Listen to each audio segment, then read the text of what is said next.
Bonjour à tous et bienvenue dans le 6e épisode de notre série Le Rendez-vous français B2, les expressions idiomatiques françaises.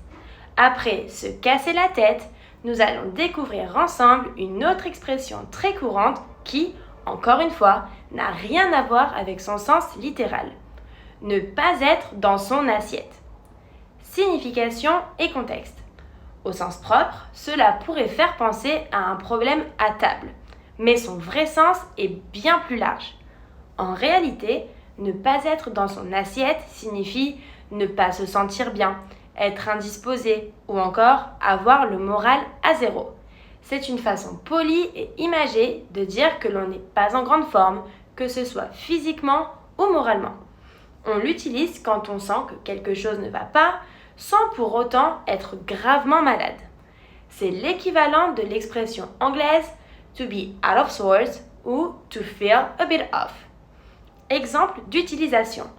Voici quelques situations pour mieux comprendre l'usage de cette expression. Exemple numéro 1.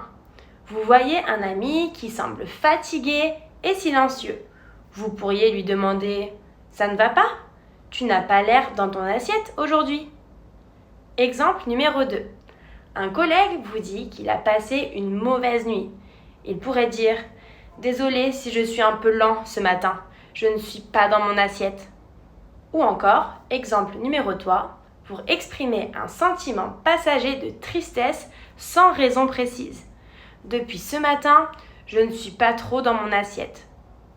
Maintenant, nous allons nous intéresser à l'origine de cette expression. L'origine de l'expression est intéressante, car le mot assiette n'a pas toujours signifié une simple assiette pour manger. Au XVIIe siècle, assiette pouvait aussi vouloir dire la façon de s'asseoir, la posture ou même la position d'esprit. Donc, ne pas être dans son assiette, c'était de ne pas être dans un état de stabilité ou d'équilibre.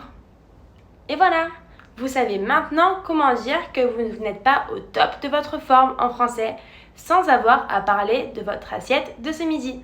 Partagez-nous dans les commentaires ci-dessous. Avez-vous déjà utilisé cette expression ou avez-vous déjà entendu d'autres personnes l'utiliser? Et n'oubliez pas de liker cette vidéo, de vous abonner et de nous retrouver la semaine prochaine pour une nouvelle expression française. À bientôt!